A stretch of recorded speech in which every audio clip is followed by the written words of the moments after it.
Мне с особым удовольствием приятно пригласить этого человека к микрофону, еще и потому, что в прошлом году мы говорили о том, как рынок труда меняют зумеры.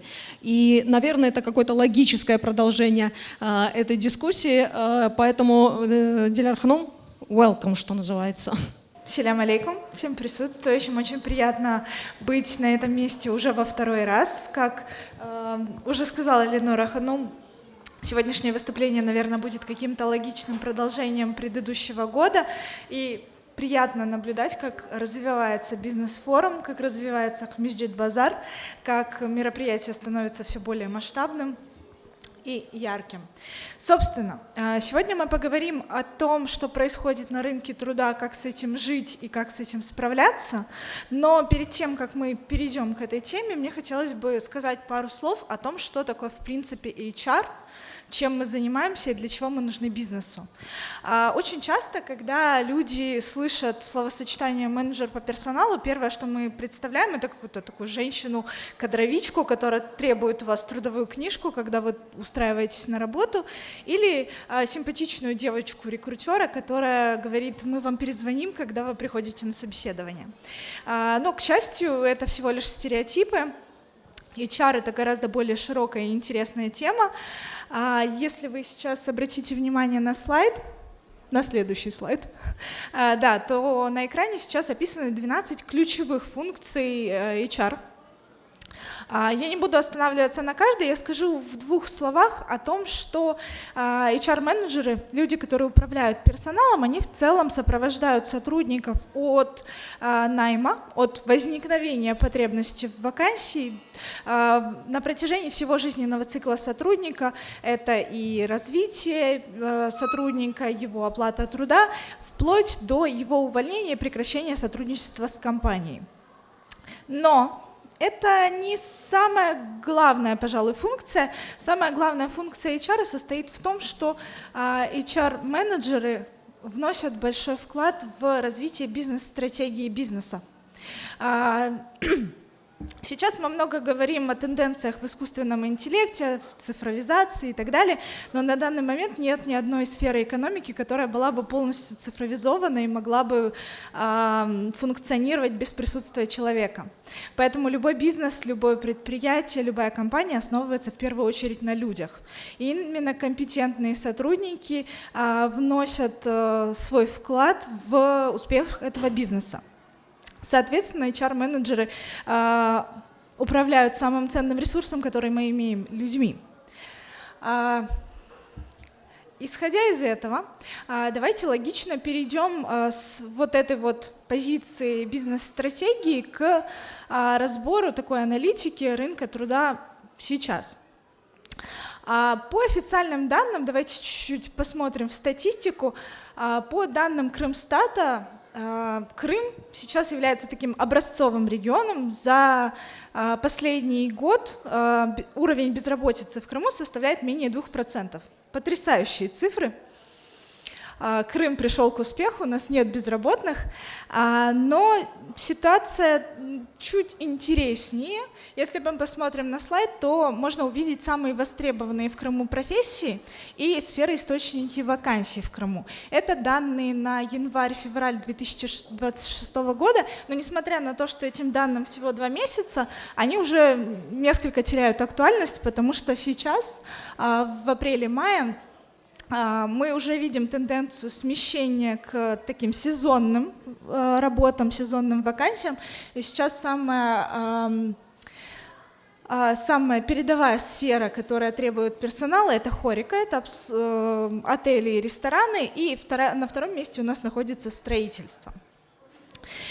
И казалось бы, да, у нас низкий уровень безработицы, у нас очень много вакансий, у нас должен возникать резкий дефицит персонала, правильно? Но, к сожалению, это не так, или к счастью. Но мы сейчас наблюдаем смещение баланса. Если на протяжении последних нескольких лет рынок труда находился на стороне кандидата, кандидаты могли ходить на бесконечное количество собеседований и выбирать самого лучшего работодателя, потому что кандидатов было мало, мы испытывали дефицит, они были дико востребованы, особенно в диджитал-сферах, IT, маркетинг и так далее, то сейчас тенденция несколько сместилась, сейчас рынок труда находится действительно в руках работодателя. Если мы поговорим об этом с точки зрения статистических данных, то на данный момент в сравнении с предыдущим годом в России на 12% меньше открытых вакансий и на 19% больше опубликованных резюме. Баланс сил смещается, рынок труда меняется.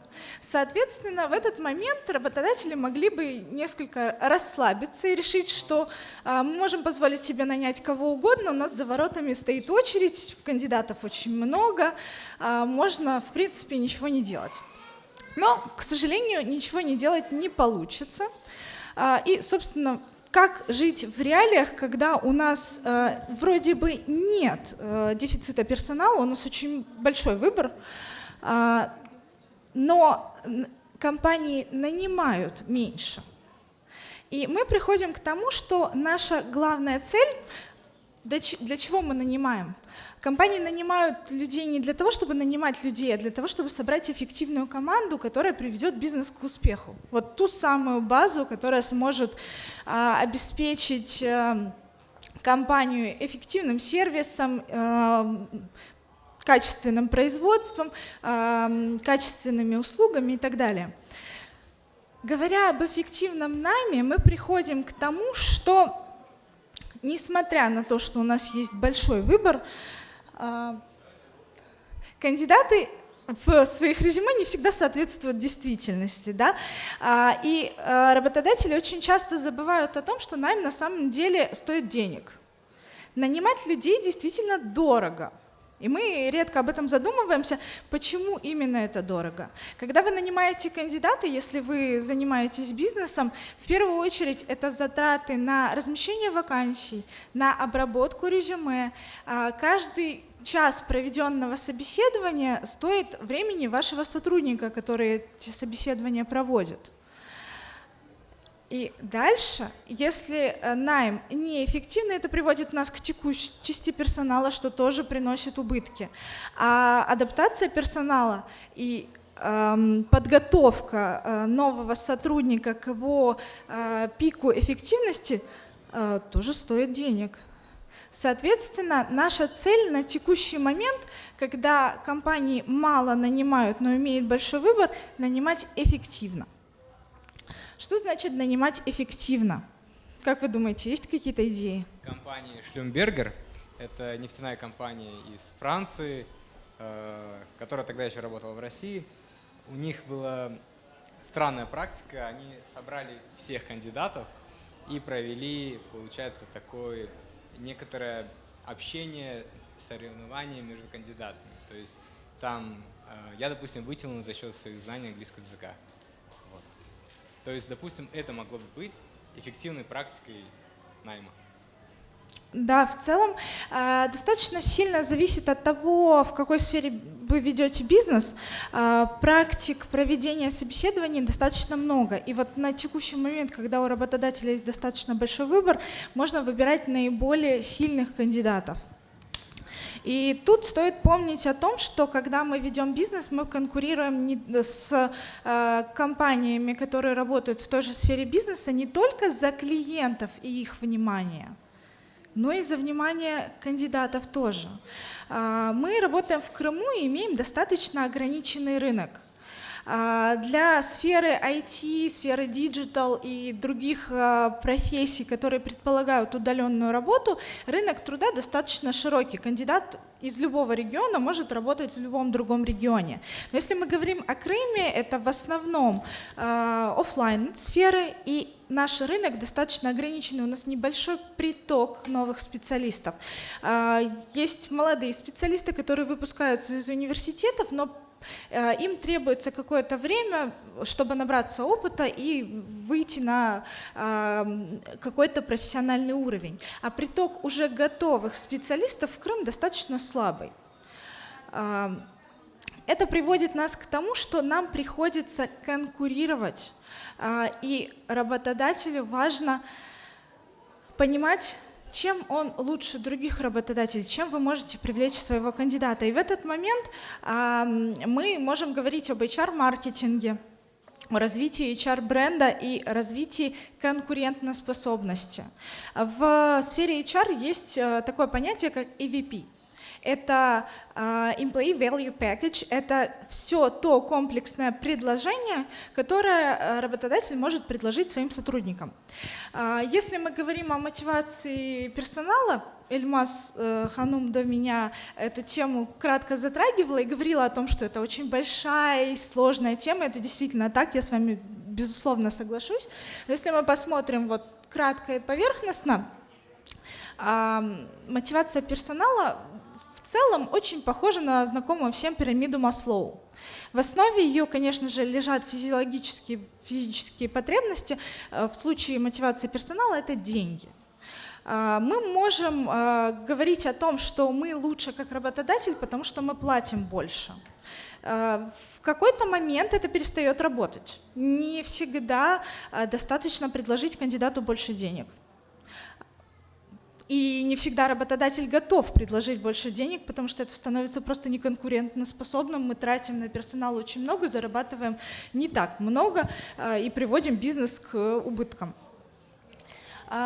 Дальше в пирамиде мотивации идет личная выгода. Это соцпакет и все то, что сотрудник может получить от вас помимо зарплаты.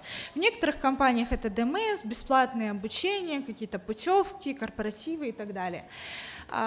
И на вершине пирамиды у нас личная убежденность и чувство долга. Мотивация персонала и ваш подход как работодателя к мотивации нельзя начинать с верха пирамиды. Вы не можете рассчитывать на чувство долга сотрудника, что он будет работать из самоотверженности, потому что ему нравится ваша компания, и он готов положить свое время и усилия на эту идею, если вы недостаточно ему платите. К сожалению или к счастью, как на это посмотреть, основой этой пирамиды все равно будут деньги. Но в какой-то момент финансовая мотивация просто перестает работать. Поэтому это вопрос, на который стоит смотреть комплексно. Тут можно привести в качестве примера такого интересного подхода к найму и к мотивации кейс гипермаркета «Лента». Это достаточно крупный ритейлер на территории Российской Федерации, который в 2010 году проводил такую экспансию рынка и выходил на рынок массово. Они массово открывали супермаркеты и столкнулись с сильным дефицитом персонала. Единственным выходом, который виделся им тогда, было переманивание сотрудников из других супермаркетов.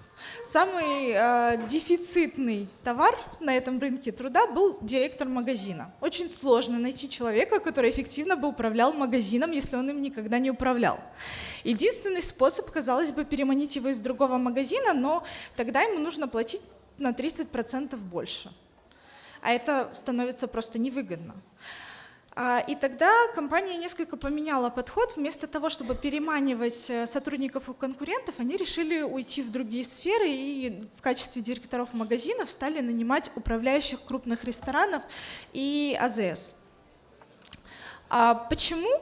Потому что оказалось, что управлять рестораном гораздо сложнее, чем управлять магазином. Ресторан — это гораздо более хаотичное производство, и такие сотрудники более стрессоустойчивы, они подготовлены к таким условиям, они умеют работать с финансовой стороной, с кассой и с управлением персоналом различного рода.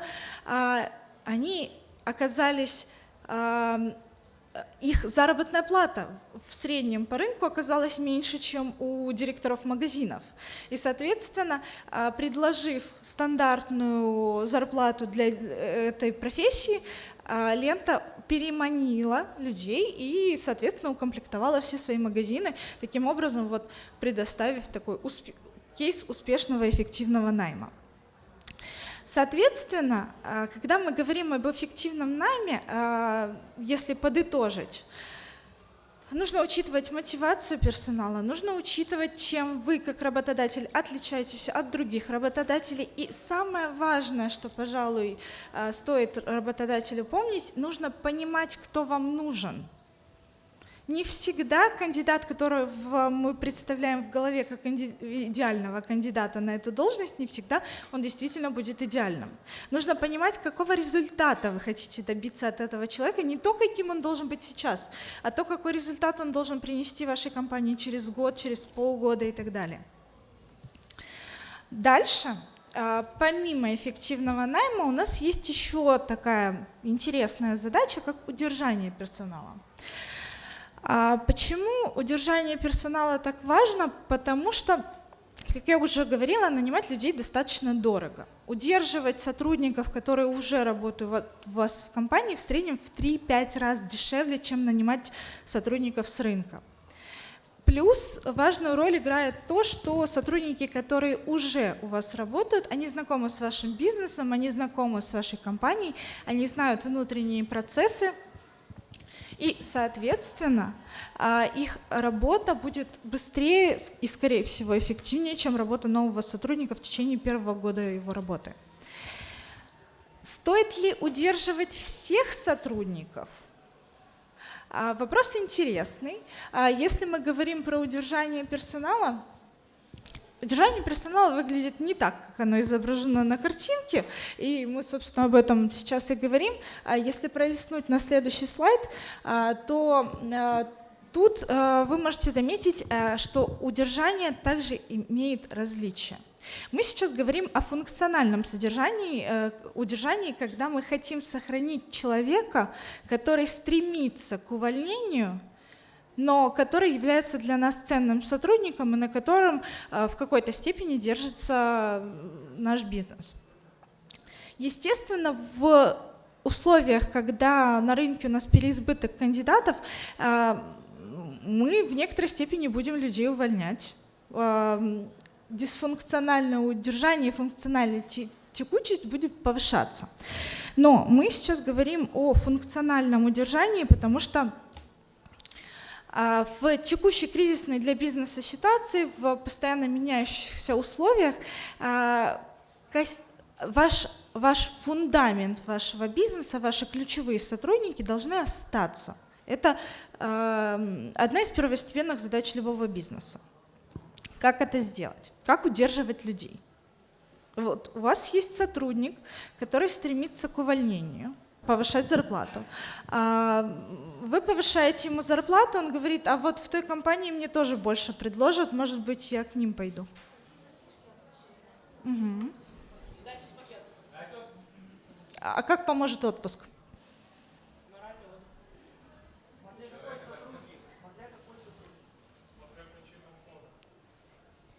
Хорошо, давайте поговорим о причинах ухода. Хороший тезис. Идем от противного. Чтобы не дать человеку уйти, давайте подумаем о том, по каким причинам люди в принципе уходят. Люди иногда уходят из-за слабого руководства или токсичности. В таком случае отпуск и повышение заработной платы мало чем помогут. Люди часто уходят из-за дисбаланса между работой и личной жизнью, когда человек постоянно перерабатывает, находится в постоянном стрессе. Отпуск — это хороший вариант, но отпуск поможет на месяц. Человек сходил в отпуск на 2 недели, отдохнул, вернулся, месяц поработал со свежими силами, дальше он снова выгорел и устал. И с этим снова придется что-то делать. Бесконечно отправлять человека в отпуск тоже не получится. Нечестная коммуникация, неопределенность. Очень часто в бизнесах, в которых достаточно хаотичные процессы, сотрудники получают не точно сформулированные задачи или задачи, которые с жестко указанными дедлайнами, которые не соответствуют действительности, или некая информация от сотрудников утаивается, что тоже приводит к внутреннему растущему недовольству и желанию сменить работодателя. Отсутствие признания или обратной связи. Обратная связь достаточно важна для любого сотрудника, потому что как сотрудник поймет, что он хорошо работает и как вы хотите, чтобы он работал? Что есть хорошо, что есть плохо в рамках выполняемой им работы. Как ему оценивать то, что он делает.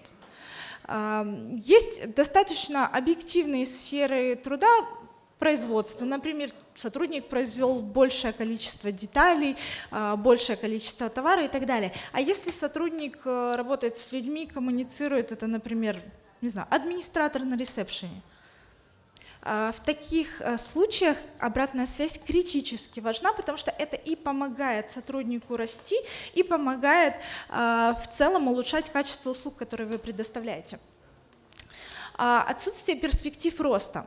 В некоторых случаях с этой причиной увольнения мы на самом деле ничего не можем сделать. В некоторых случаях вам, допустим, нужен маркетолог, который будет производить рекламные материалы, там, раз в месяц делать листовки, какие-то посты в социальные сети, и на этом его функционал ограничивается. У вас в компании нет перспектив роста для маркетолога, потому что отсутствует отдел маркетинга, вы не проводите серьезные маркетинговые кампании. В таком случае действительно придется с этим смириться, что у человека нет перспективы роста, и этого человека придется отпустить. Но в других случаях, когда эти перспективы есть, но вы просто недостаточно развиваете сотрудника, в этом случае стоит посмотреть в сторону обучения и развития каждого отдельного сотрудника, потому что из сотрудника можно вырастить руководителя отдела, руководителя группы и так далее. Бизнес растет вместе с сотрудниками. Ну и последняя причина – это, собственно, то, о чем вы говорили, о том, что сотруднику можно платить больше. Это не всегда панацея, это не всегда помогает, но это в некоторых случаях действительно является той причиной, почему люди уходят с работы. Вот здесь стоит периодически сравнивать, а действительно ли мы в рынке, действительно ли мы конкурентоспособны как работодатель, действительно ли люди получают справедливую оплату. Собственно, если мы посмотрим на всю эту историю в целом, способ удержать сотрудника, как правило, приводит к тому, что вы улучшаете процессы внутри, улучшаете бизнес и ваши подходы к нему, и, соответственно, ваши сотрудники, видя вашу отдачу, эффективнее работают. Это повышает вовлеченность. Когда сотрудник видит, что вам не все равно, ему тоже становится не все равно. И это, как правило, приводит к тому, что лояльные сотрудники остаются с компанией достаточно надолго. У нас лично в компании был такой интересный пример. У нас был проект, по которому были неправильно рассчитаны сроки. Это привело к большому кассовому разрыву, деньги по завершению проекта, которые должны были быть получены в мае, не были получены до мая следующего года, оплаты задерживались, сотрудникам приходилось работать сверхурочно, в выходные. Наша большая победа состояла в том, что за все это время, за год, когда сотрудникам приходилось работать сверхурочно и недополучать зарплату, никто не уволился. Никто не уволился, потому что руководитель бизнеса сидел с ребятами до 5 утра и решал проблемы в проекте. Хороша ли была эта ситуация? Нет, никому не понравилось работать до 5 утра. Но когда сотрудники видят, что всем не все равно, это создает сплоченность. Плохо, когда такие ситуации возникают постоянно. Но хорошо, когда, если ситуация возникла, у вас есть кому ее решить. Давайте сейчас уйдем чуточку от, собственно, темы удержания, подытожим немножечко ситуацию в целом на рынке труда. Что происходит? Меняется тенденция от рынка кандидата к рынку работодателя. У нас достаточно много людей, которые хотят сменить работу, которые находятся в рынке. У работодателя есть выбор. Но этот выбор нужно делать грамотно и нужно делать его внимательно. Задача любого работодателя — нанять именно лучшего сотрудника, который будет идеально подходить к вашей задаче. И для этого нужно понимать, кто вам нужен, почему и что вы с этим человеком будете делать дальше. чтобы не пришлось завтра думать, а как же не дать ему уволиться.